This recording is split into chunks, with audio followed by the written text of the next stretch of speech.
Today, I would like to talk about the whole philosophy behind being a conservative. And I mean a conservative in every sense of the word. Thinking that one can conserve anything, to me, is the single most foolish belief that anyone could ever hold. The universe is change. And to think that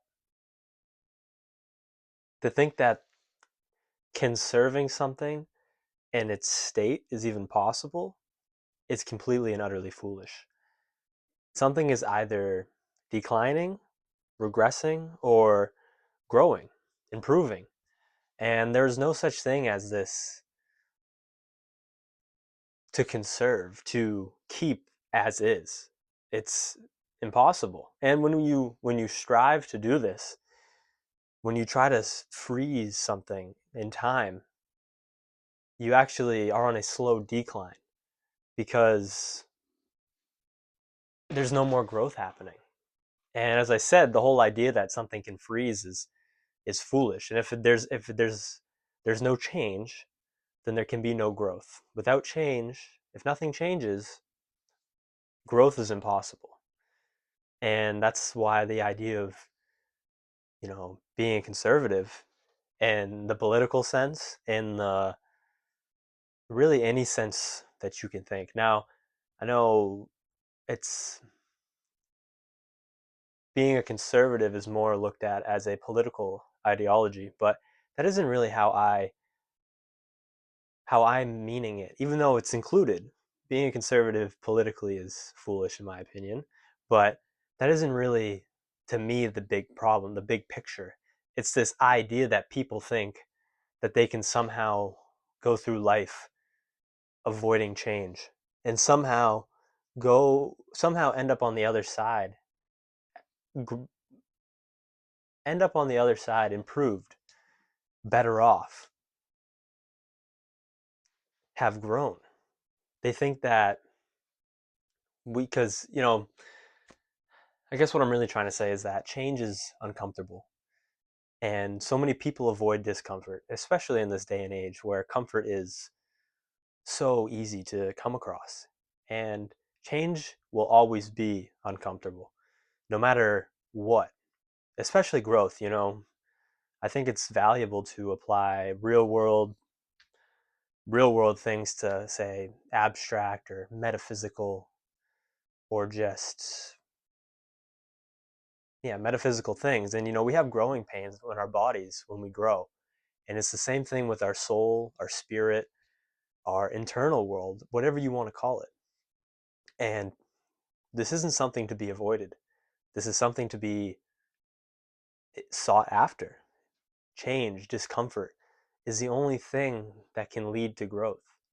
And there's a weird thing about change and discomfort where if you go about it with the right mindset, it has to lead to growth. It can't lead to anything else. Because if you go through a hardship and you learn the lessons that it's trying to teach you, if you become more resilient for having gone through it, then you will grow. And this is a good thing. But if you go through it trying to fight against it, trying to conserve whatever once was instead of going with the nature of the universe, it's I heard once the idea that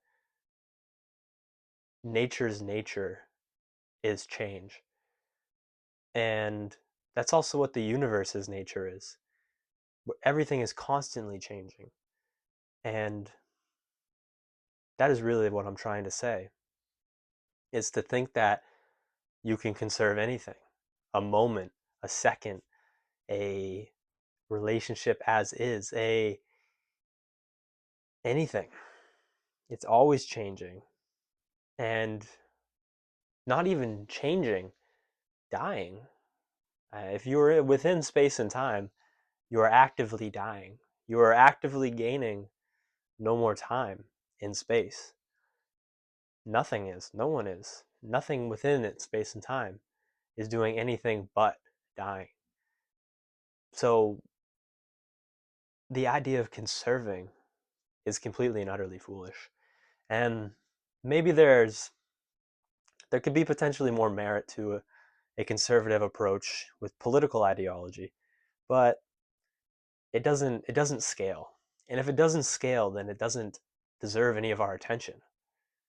It's something that's bound to fail eventually because, as I said, if you're not growing, you're regressing. And if you're just trying to conserve, if you're trying to avoid change at all cost, then that is not good. But there's also the opposite side of the spectrum is also not good. Change at all cost, thinking that everything that was is bad and needs to be improved upon.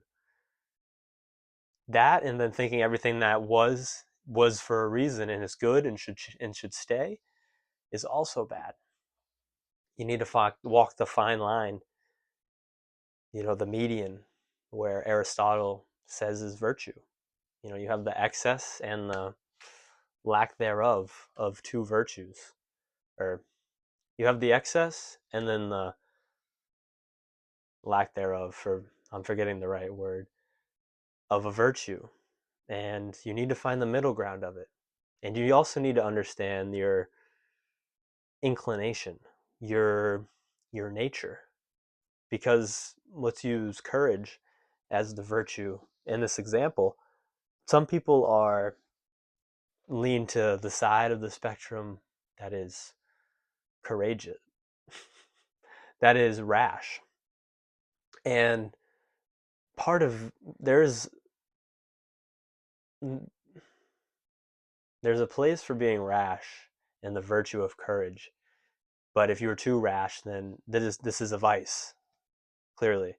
But then there is also cowardice, and there's also a place for cowardice and courage because there's a certain type of patience in cowardice. But you need to find the middle. You need to be patient while being rash, so you can be courageous. And we all have a nature to be either cowardice or rash, and you need to pull yourself away from your nature to get to the mean, with also the understanding that you'll never pull too far because it's in your nature. If it's in your nature to be rash, you're never going to be a coward. So you don't need to worry about that. But you do need to pull yourself almost to the side of being a coward to find the mean, to find the true virtue. And as I said, you don't need to worry about being a coward because it's not in your nature. And if it's in your nature to be a coward, then it's the same thing. You need to be rash and not worry about being too rash because it's in your nature to be a coward. You won't be too rash.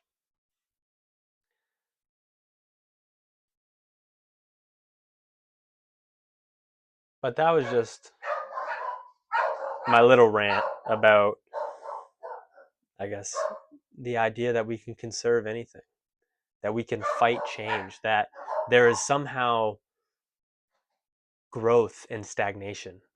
Because that's when you think about it, all being a conservative is really saying.